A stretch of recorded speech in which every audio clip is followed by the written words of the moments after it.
continue to come back to be a guest speaker once he's a senior minister in Baltimore. Please join me in welcoming Reverend Dr.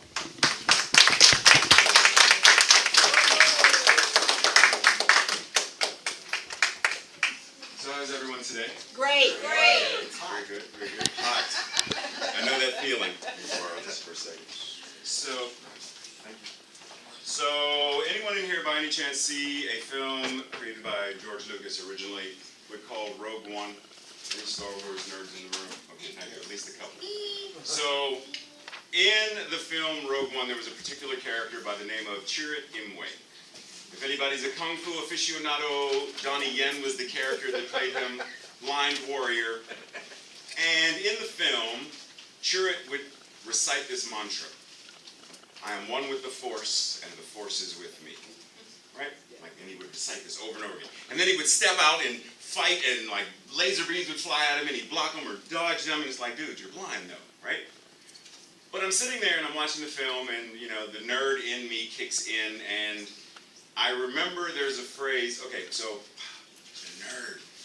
In the Star Wars genre, there are 3 different types of people, technically 4 different types of people who use the Force. There are the Jedi, there are gray Jedi, there are the Sith, which you think the dark side of the Force, and then there are Force-sensitive people. Chirrut Îmwe is Force-sensitive. He can't really use it the way the Jedi and the Sith use it, but he can feel it, right? But the gray Jedi have a code, and in the code, it ends with this thing saying, I am the Force. So it's not just, I am one with it, but I am it, and it is me. So let's take this and expand it. So, ran across these 2 books in Barnes & Noble, right? Haven't read them yet. So 1, use the Force. Forget law of attraction, blah, blah, blah. Just use the Force. So we think of God, source, the universe, whatever we're calling it, and Ernest Holmes would say, there is a power for good in the universe, and you can use it. And one of the reasons why we can use it is because it's what we are. In the same way that, anybody in here ever felt inspiration or passion or joy? Can you separate it from you? Like when you are in the midst of feeling passion and feeling your bliss and feeling love, can you step out a moment and say, that's it. That's the joy, that's the love, that's the bliss, that's the inspiration. Or is it intimately one with you? Because in that moment, there's no separation. Like when and I used to say for musicians, because I have this conversation every now and then, and I'll ask this question. At what time, you don't have to answer this, we're going to role play. And I would say, at what time in your life did you choose to be a musician? And I watched them think for a second, and then I say, or did music choose to express itself in, through, and as you? Because see, then those are 2 different things, which then bring me to the second book, Become the Force. So how do we acknowledge and become this thing that we are acknowledging is God, is source, is spirit? So then I run across this other book and says, walk like a Buddha. It doesn't say walk like a Buddhist. Note the difference. Walk like a Buddha, not a Buddhist. Because the difference is, when you are walking like a Buddhist, you are trying to assimilate and become something else. Like, there's the Buddha, and I want to emulate the Buddha. Rather than I am going to walk the exact same way. Which means I have to awaken. Because Buddha means the awakened one, to awaken. So in what way do we need to awaken to the truth of who and what we are, as all of those we believe statements you read? One of them says, we believe that heaven is within us and that we experience it to the degree that we become conscious of it. We believe that heaven is within and that we experience it to the degree that we awaken to this realization, to this truth. We believe that we can control conditions and that we can be healed through the power of this mind, this one power, the all that is. And the only reason we can do that is because it is who and what we are. And yet, we go throughout our lives wandering around aimlessly. Joseph Campbell, there was a PBS series done many years ago where Bill Moyer is interviewing Joseph Campbell. Anybody familiar with this series?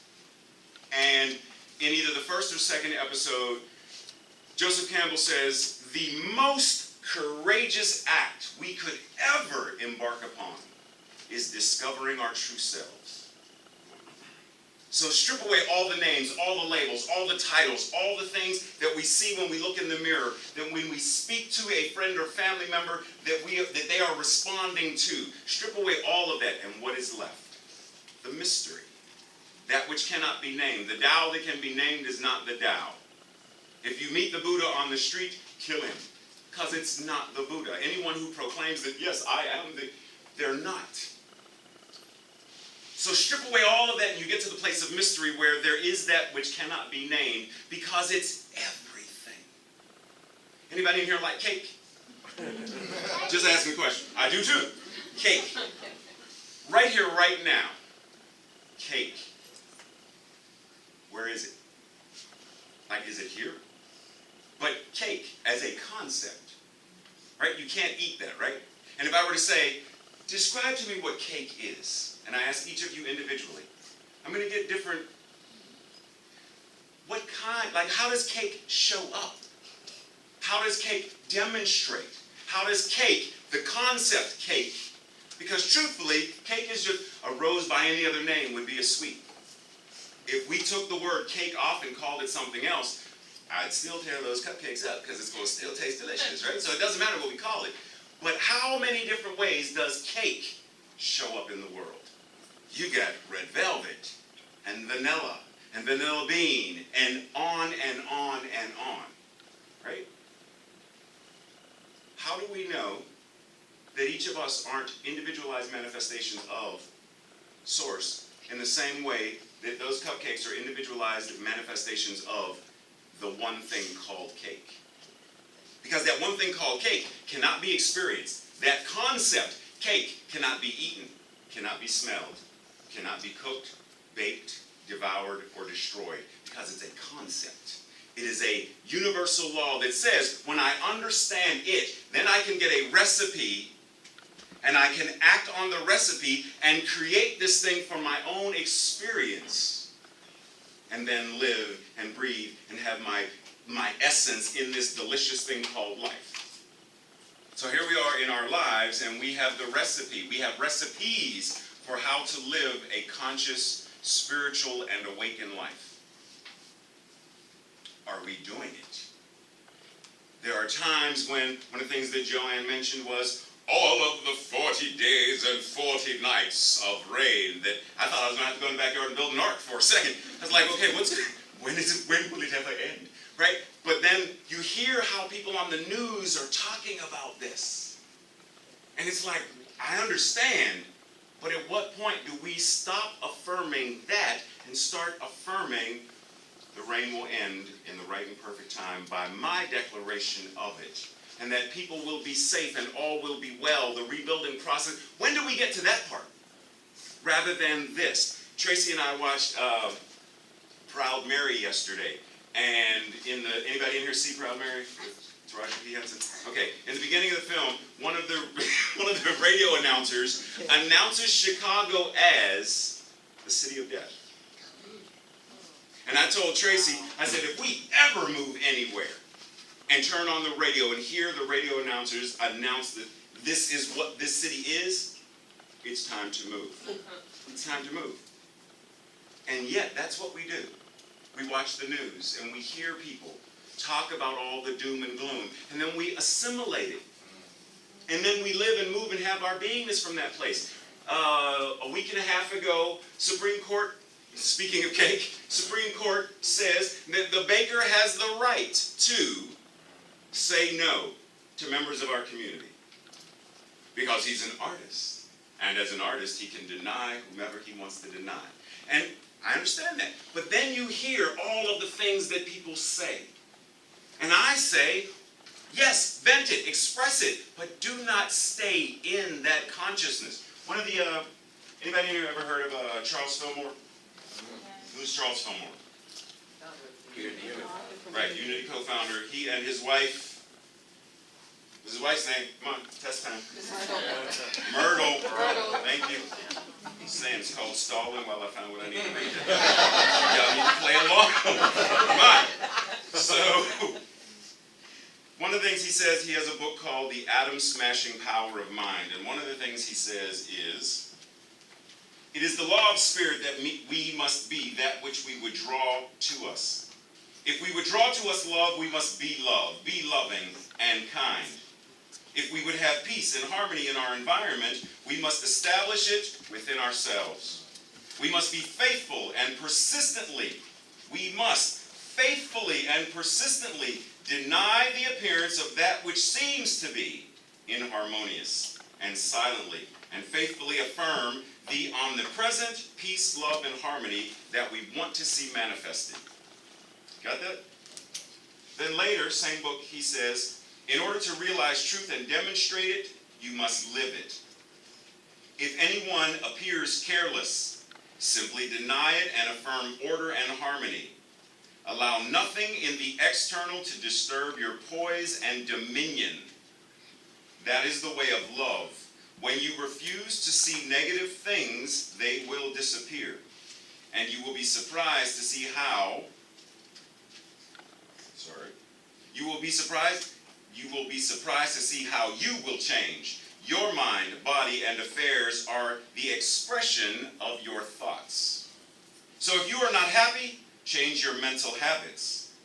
This may not seem practical to you at first, but if you faithfully practice the golden rule and send out only thoughts of love to everyone, you will witness practical results. Get that? Gospel of Thomas says, whoever drinks from my mouth will become as I am. I myself shall become that person, and the hidden things will be revealed to him. Upanishads. Then he realized, I indeed am this creation, for I have poured it forth from myself. In that way he became this creation. And verily, he who knows this becomes, in this creation, a creator. The moment we understand truth, the moment we understand who and what we are, our world has to change. Our lives have to change. Who was it that said, never assume, and I'm paraphrasing, never assume that one small act cannot change the world. One small act. One person choosing not to give up their seat. One person choosing to be free from slavery down south goes to the north and chooses to come back to take others. One person can make a difference. You are that one person. Because the only way we are going to create, manifest, and demonstrate a world that works for the highest and best of all is the moment we are embodying our sovereign power, our dominion and power in and of our own lives. The moment I say, you are God, there's a feeling that comes up. You are that which is, the I am. That when Jesus said, of myself I do nothing, but of the Father power, that infinite power that is, moves through and does through and as me. Of myself, of Ray. Ray can't do anything because Ray is simply a name, a title, a label. And labels don't do things because the label doesn't think. But that which I am, it receives the label. That mind that I am, there is only one mind, that mind is God's mind. And that mind is powerful, infinite, loving, it is love, it is all powerful, all seeing, and all knowingness itself. And that mind is my mind right now. And that's the exact same truth for each and every one of us. There is no place, there is nowhere where God is not. There, it's everything and everyone. All the time. Let's see, right now, close your eyes for a second. there's a, Teresa was like, I don't want to. I want to see what you're going to do. The cupcakes are in the room. There is a tablecloth. Anyone in here know, without peeking, you know what color the tablecloth was? Blue. Do you know what color shorts Reverend Alex is wearing? Purple. Do you know the person beside you what color shirt they are wearing, to your right and or your left? Right? Now, you can open your eyes. Now, the whole point of that is saying it existed without you acknowledging it. But the moment I call it forth, your mind then searches for, do I remember the tablecloth? I don't even remember there being a tablecloth. But there is. In the same way that there is this infinite thing called source. That we go about our lives in any given day and we wonder, is there a tablecloth? Is there an infinite power that can heal? Is there an infinite truth? Are there spiritual laws that can change and transform my life? Do these things even exist? But then the moment we sink in and we either take a class or we do something that gets us into the zone where time and space dissolve, then that which the mystic calls the experience of the one wells up in you. And it's something you can't necessarily name. Like when you listen to beautiful music and the room fades away, and all there is are the words and the feeling of, and that's it. I believe it was Rumi or Hafiz who said that, oh, this is going to be a serious paraphrase. Something to the effect of, I am the flute, and spirit is the wind that blows through, making its music through and as me. You can't explain that, because even to hear the words, they're just words. But the moment you feel it, the moment it resonates and sinks in. How many of you have ever watched a movie and forgotten that you were watching a movie because you got so enveloped in it? Or you went to see a play, and you forgot that you were in a theater. You forgot that you're just watching whatever's happening on a screen. Because you and it became one thing. If we can do that with a movie and a television show and a song and a play, then why would we not be able to do that with that which is the divine? To slip into this place where that which love is becomes, by our invitation, by our willingness to avail ourselves, to say, yes, use me. I am willing. Ray is willing to step aside to let that which is, because Ray is going to die. At some point, some way, shape, or form, Ray is going to leave this planet. But that which is the truth of Ray never will, because that cannot die. So that which is finite, that which is a label, that which is merely 5'10", African American, like that, steps aside and lets this, which is all of time and space, which is eternity, which is the absence of time, and lets all of that, I got you. And that stepping in says, okay, so when I was here last time, I told you about this thing going on with my spine, right? For those who, it's hot in here. For those who normally sweat, I feel like a Baptist preacher, right? I feel like I'm not supposed to sweat like this.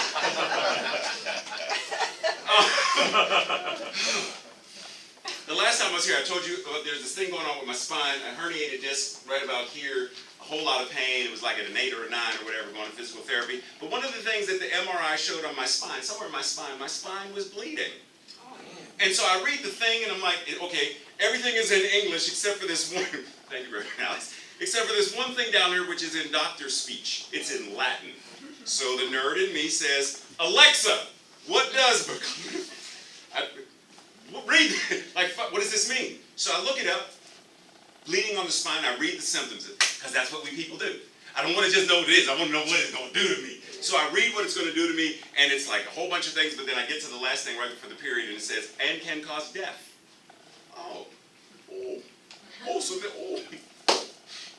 So what do you do with that? You step out of the way. Can I do anything about it? When I read this, is there anything is it a fact that it's going to happen? No. Is it possible? Yes. But all things are. Is it possible that the ceiling did? Yes, it's possible, but we're not concerned with it. Is it possible that the chair beneath you will give? Yes, it's possible. We're not concerned with it because you surrendered your weight to the chair. Why can't we surrender our weight to the I am?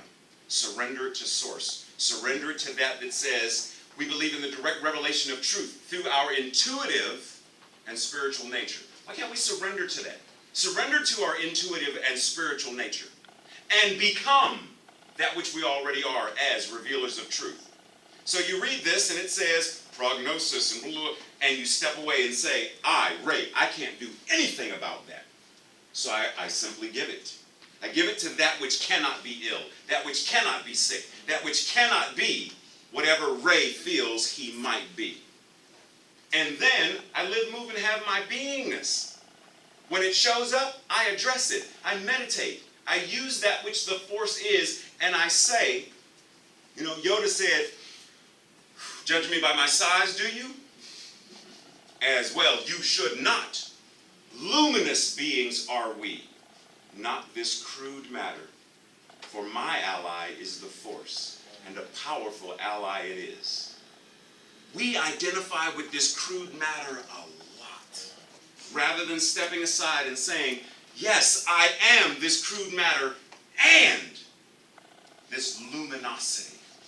I am both. I am yin and I am yang. I am man and I am God. I am Ray and I am that I am. Both. And so are all of us. So the challenge, the invitation is to say, what do I want? What do I want? I have a choice. I can either use the force the way Luke Skywalker did, the way Obi-Wan Kenobi did, and become a Jedi apprentice, to become a Jedi Knight, to then become a Jedi Master. Or I can allow emotions of anger and fear and rage and jealousy to take over and become a dark user of the force. Because you see, that which God is, the force, that which is the infinite power, it's not the anthropomorphic thing and says, you're good, you're bad, you're good, you're bad. It says yes to everything. So if I want to sit in the doom and gloom of, I'm so broke and, I'm going to create a song. I'm so broke and I'm so poor, ain't got nothing except my door. If I use the creative power of infinitude to do that, it's what I'm going to get. Because it says yes. If I had a genie bottle and I rubbed it and the genie says, your wish is my command. Oh, wow. You're going to give me anything I want? Anything you want. Simply acknowledge. Well, I know I don't want to be broke and poor. Your wish is my command. Boop, you're broken poor. No, I said I don't want that. But I don't hear that word. Source gives us what we put our attention on. We know the phrases. Energy goes where attention goes. What is our attention on? Are we focusing on this and using the force, that infinite power here? Or are we going to shift our attention and do what it says in Psalms? I raise my eyes to the hills from whence my help comes. What does that mean? It means I raise my consciousness. I don't lower my consciousness. I don't look down. I don't bring my consciousness down to simply being this crude earthly matter that has X amount of dollars, or X amount of weight, or X amount of abuses that I could add up, or I don't add that up. What I do is say, I'm going to raise my consciousness. I will ascend my consciousness to that which is the higher consciousness, because that's where my help comes from. We say there's nothing that needs to be healed, only truth to be revealed. Truth is not revealed by sinking into my lower consciousness of doom and gloom. That's not where truth resides. Truth resides by raising our consciousness up. Years ago, when I used to be addicted to that thing called depression, as a regular, I had to get my fix of, like, however I was getting it. Every day I had to inject myself with it. But I'm supposed to be depressed today. So as soon as I start to feel happy, nope. I had to do that. And I had a very good therapist by the time I got to Virginia Commonwealth University. And she said, Ray, come here for a second. Let's go outside. So we go outside, and here I am. And she says, she grabs my shoulders, she pulls my shoulders back. She said, just leave them there. Okay, now walk. And then she comes up and she does this. She said, now walk. She said, do it a little bit more naturally. So I'm like, okay. And I start walking. And I feel the sun on this, not this. I feel the sun here more than just here. And I felt something change. And I was like, wait a minute. It can't be that easy. Or can it? All I did was availed myself to the willingness to raise up. And in my willingness to raise up, everything inside started to click, started to shift, started to change. What if we were simply willing today? Simply willing to be far more than we could ever imagine. To be far more healthy than we could imagine, far more wealthy than we could ever imagine, far more in love and embraced by all that creation is than we've ever imagined. Simply be willing. Let's pray. From this place of infinitude, we breathe. Simply inhaling and exhaling to the degree where we surrender to the breath and realize that the divine Ruach of God, that which source is breathing itself as us. And surrender. And so from this place of surrender, this place of receiving the breath, I speak this word knowing that right here, right now, source, the force, that which love is all there is. It is the chair that supports us. It is the floor that supports the chair. It is the foundation of the building that supports the floor, that supports the chair, that is holding us up. It is the very earth beneath the foundation. It is the being that sits in the chair. It is the air around the being that sits in the chair. It is the four walls, the roof, and on and on and on. That which God is all there is. And knowing that it is all there is, that which it is must be what each of us are. So as I say that God is love, I know and recognize that I too must be that which it is. If I acknowledge and say that God is joy itself, not just joyous or joyful, but that God is joy itself. God is creation itself. God is imagination itself. God is omnipresence, omnipotence, and omniscience itself. Living, moving, and having its beingness in, through, and as each and every one of us. And as I acknowledge this and recognize this and awaken to this and lift my consciousness to this awareness, what I know is that my life must be whole, perfect, and complete. And that anything that appears to be in discord or disharmony is simply a misinterpretation of this power. And so by my sovereignty, by my dominion, by my awareness that I am that which is, I speak the truth of harmony and peace and joy and prosperity and health and well-being back into my life experience, because it is truth. It is all that is. And what is true for me must be true for each and every one in this room as well. From the top of the head to the soles of the feet, God is. From the surface of the skin to the deepest recesses of every quantum particle and wave, joy, love, the I am is. And so we must be whole because God is whole. Perfect because love is perfect. And complete because the I am is. In gratitude and in joy and thanksgiving, I speak this, I declare this, I place it back from whence it came into the mind of God, into the law, where I know it came, where I know it is done, where I know it is complete. And together we affirm this knowing this by saying, and so it is.